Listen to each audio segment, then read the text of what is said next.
یه ماهی رو از دریا میگیری میاری، تخمش ازش جدا میکنی، بعد تو خود دریا، کنار دریا، با یه شیوه خیلی ساده اینا رو پرورش میدی.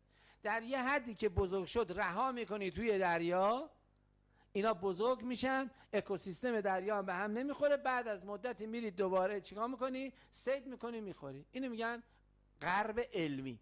حالا در رابطه با غرب استعمارگر روی این موضوع چجوری کار کرده؟ همونو آورده توسط دانشمند نماهاشون برای ما تفسیر گذاشته روش. اولا شما نیاز نیست تو رود دریا این کارو بکنی، چون شما رودخانه های خوبی دارید.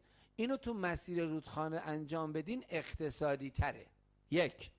دو، این ماهی ها توی دریا که میرن، حالا میرن دیر رشد میکنن. ماهی ها باید اینا تغییر، یعنی ارگانیک باشن. کلمه ارگانیک رو میارن که گم کنی سر نخو.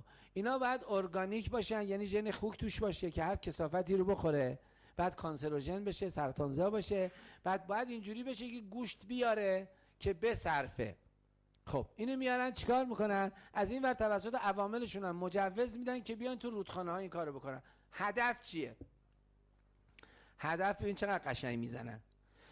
آبی که میاد بره دریا، از رودخونه میاد میره تو دریا یا میاد توی شهر، به سه قسمت میره. میشه یکیش آب خوردن مردم میشه، یکی آب مزارع میشه، یکیش هم میره دریا، اکوسیستم دریا رو درست میکنه آب رودخانه.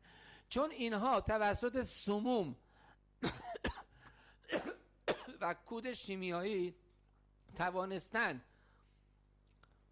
کلن چاهای آب شمال همه رو آلوده کردن. 70% آب شمال آلودگی شیمیایی داره. موفق شدن این کار رو بکنن، الان دارن ادامه هم میدن. این آب که میاد میره تا 20 سال آینده دیگه ماهی تو دریا پیدا نمی کنی. از این ورم میاد میره مزارع رو نابود میکنه. چرا؟ چون اوره میریزن برای این حیوانات، برای این ماهی ها.